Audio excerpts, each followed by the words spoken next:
Unboxing the Garmin Drivesmart 66 GPS unit. Bought this in mid-2024 for around $250 US. GPS units are for helping car drivers navigate their way on the roadways with the help of built-in digital maps and voiced advice. We're looking here at the outside of the box, rotating it around, and you can see the Garmin name, the edge, sometimes a barcode. We have some fine print details, description of history channel, Alexa, Bluetooth, connection to iPad, iPhone, possible. The barcode you saw there. Now opening the box, you see the unit sliding out. There's this other cardboard box liner, and here we see all the accessories. We're starting with the ball and socket suction cup adapter. It swivels in many directions and it goes on the inside of the car windshield. And here we see the USB cable, and so one end goes into the cigarette lighter adapter and the other end goes into the unit you see here. And this is the USB end, and there's the cigarette lighter adapter that goes into the inside of your car. And in the back you see we're taking the protective liner off the GPS unit, rotating it around to see it. And you will see now plugged in the GPS cord the other end. Here is a button for the Alexa, and this is the loudspeaker. Okay, so this is what the unit looks like when you first turn it on. You'll notice, in this case I've set it to French language. You'll notice at the top left hand corner you have the signal strength showing the number of satellites, the power, that connection to the geostationary satellites. In past units it's been pretty weak even inside of a car, but here inside of a structure, a building, plugged into the computer for power, getting really good signal strength. There's a Bluetooth indicator here. The time here has been set to 24-hour clock, so here it's 3:30 in this case. This automatically picked it up from the GPS unit, so you don't have to enter this manually, although you can change it if you want to, and it changes automatically, as well as your current location is picked up by the GPS, so it knows that. Here's the battery strength over on the left. The left hand pane here in kind of teal blue is where to go. In this case it shows the current location, and if you want to just go to the current map it'll show you that. Over on the left we have a stop button, and here's music if you want to connect it to your cell phone's music. Here applications as well for connecting to your cell phone.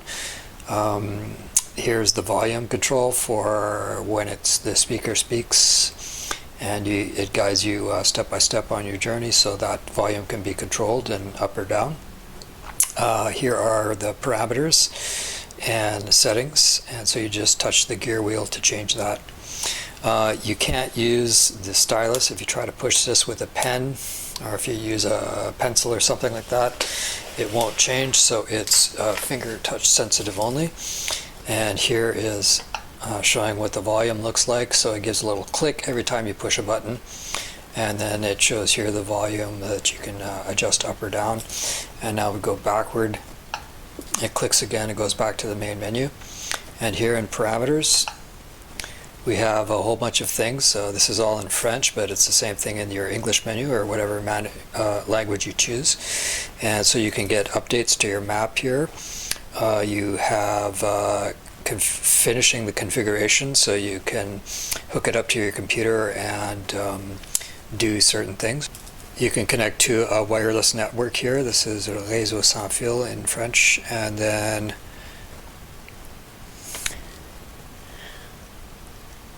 you can change here the settings for the color, luminosity, brightness, and so forth.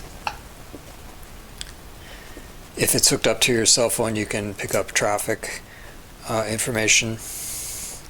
And here are the units, so you can change, here's the hour, so you can change the time if you want to, and it's already set to automatic, which is nice when you plug in the unit. And here, setting it to kilometers, you can also set it to miles. I'm going to choose kilometers though, and you just save it and it saves your setting. Here you can change your language, so you have the language of the voice, the language of the text, and the language of the keyboard. And so, for example, if you speak French but you're from France, you can change it to the AZERTY keyboard. But if you're in Canada and you're used to the QWERTY keyboard, QWERTY, you can change it to that. So this here is the settings. So you can have either American English QWERTY, British English QWERTY, or you can also have a variety of different languages here. Danish, German, Spanish, Japanese, and in this case French, but we're going to stay with the American English QWERTY keyboard. Going back for the voice, you can choose American English, a couple of different voice settings. You can choose 2 different French-Canadian voices, a Portuguese voice, and different languages from around the world. Looks like Japanese maybe, Chinese, Korean. Going back, and the language of the text. There are more languages for the text than there are spoken languages. And you have all sorts of Russian and Cyrillic, and I think somewhere there was an Arabic somewhere I saw. So going back to the main menu, when you choose your Where to Go button, you push on it here, and this is where the meat of using the system is. So up at the top left, it'll show you your current location wherever you are in North America. This unit was purchased in North America, so you have typical countries like Canada, the United States, and Mexico as your addresses already built into your preset maps. And then from there, if you've used a GPS before, you can save your own previously visited sites, as well as entering a new site. You can see the recent places you've gone. If you've gone on, say, 5 or 6 different trips, it'll show you the 5 or 6 last places you visited. There's a return to your current home location. So if you set it as your, say, your house where you live, you can always go home. So this is like a home button to easily get to go back home from wherever you are. And there are a variety of different other buttons, like a history channel button, it looks like, and other coordinates and intersections and things like that. So I've already entered in a bunch of different addresses, and so here it lists commerces, businesses, and leisure activities. So in this case, I've set places like Mexico, Mexico City, Portland, Oregon in the United States, the Grand Ole Opry House in Tennessee, Springfield, Ohio, or how about the Grand Ole Opry House? So in this case, we just click on this thing, and then you notice it has directions here, nearby parking, or information on the actual contact that you've entered. But in this case, we'll just push go to go to the actual location. So here it will do calculating. It says calculating in progress, and it shows the percent. The farther away the journey, the more it will, more time it will take. Prenez la route en surbrillance.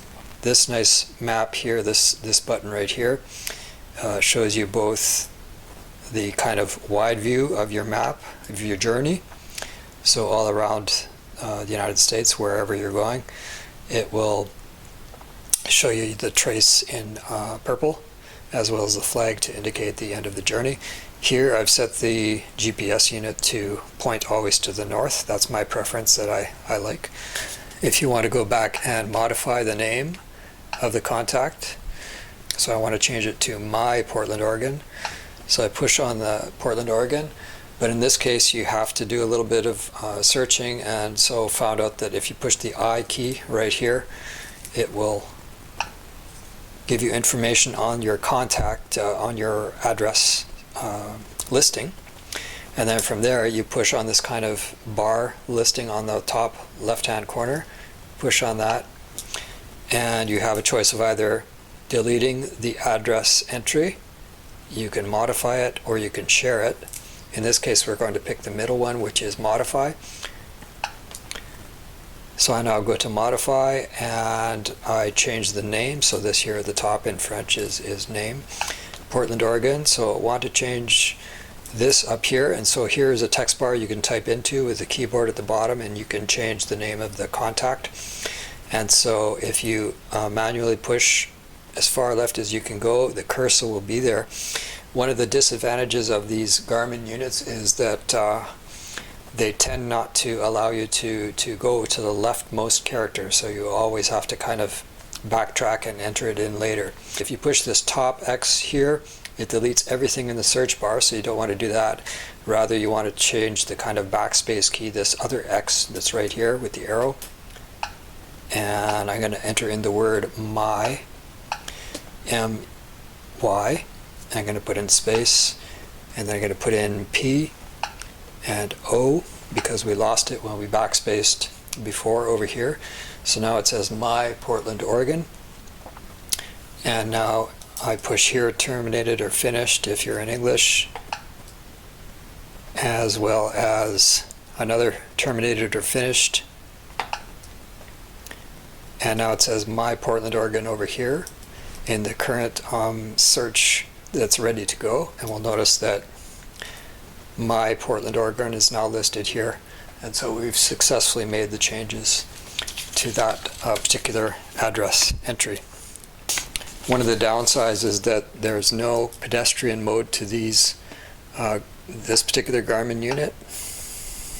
So maybe another hack is to plug the USB cable, the power cord that connects to it, into a laptop and put that into a backpack, and then you could walk around in principle if your laptop is turned on somehow with the GPS unit. But that's kind of a workaround, so that's just the way it goes. As soon as you disconnect the unit from a power source, in this case this is plugged into a computer, a laptop computer, and as soon as you disconnect it, the power goes out within 2 or 3 seconds. So the power just doesn't last on its own. So that's a downside, but that's the way it goes.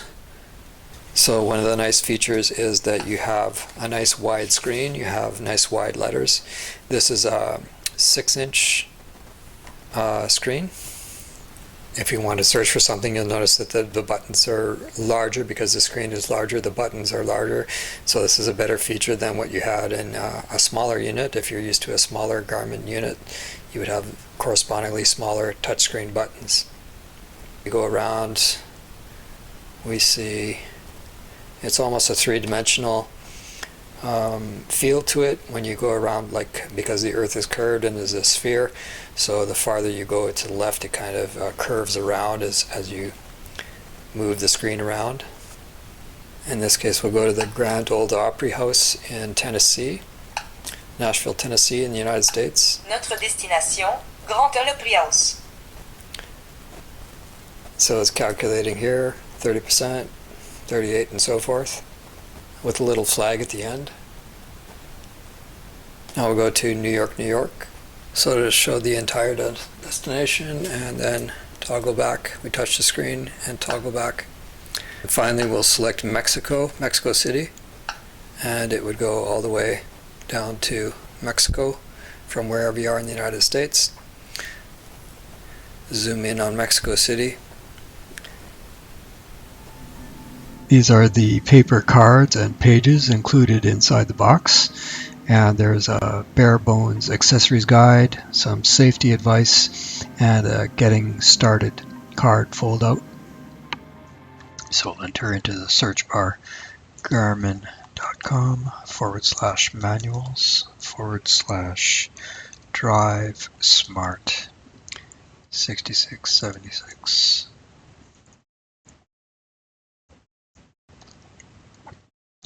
Takes us to the web page where we have the icon.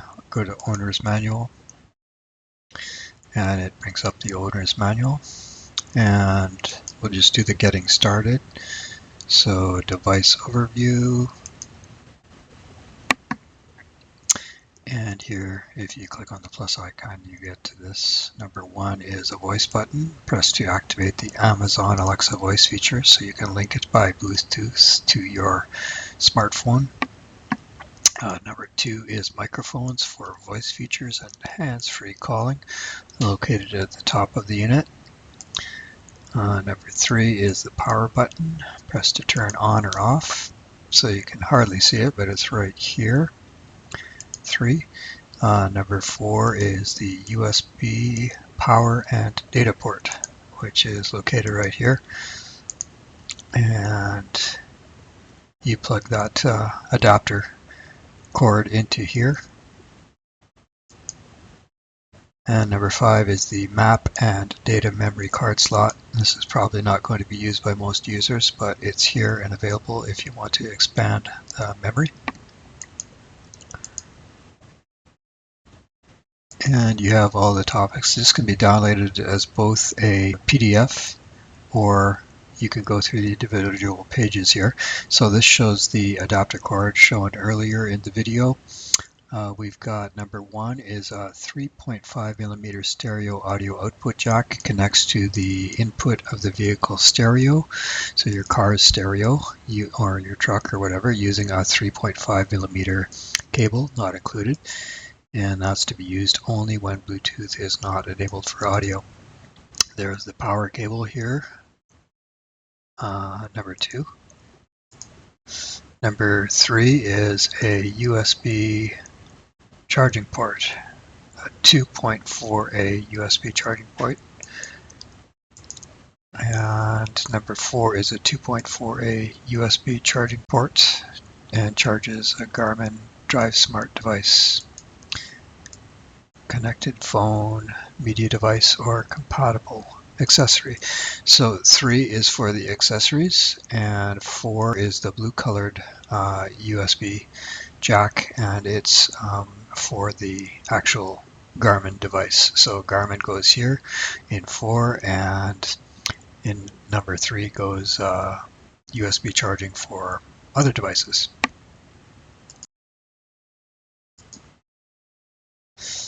And there are a whole bunch of listed categories here: pairing with your smartphone, connecting to the vehicle stereo, turning the device on or off, acquiring G.P.S signals, on-screen buttons, volume, brightness, voice-activated features. Apparently you have to say OK Garmin to talk to the actual device, and there is a protocol for connecting with Amazon Alexa by the Bluetooth connection as well to your smartphone. Playing music and media, muting the microphones, finding and saving locations, following a route using the map. Live services, traffic, and smartphone features, so you can only use those if you're connected to your smartphone. Traffic, using the apps. You can download an app to your smartphone, the Garmin app, and it will be selective for your particular Garmin device. And let's see, settings, device information, maintenance, troubleshooting, and appendix. So again, all this can be in a PDF format, or you can go online to their website, the Garmin.com website, and it's all here. Thanks for watching. Please like and subscribe to this YouTube channel and leave comments in the comments section below.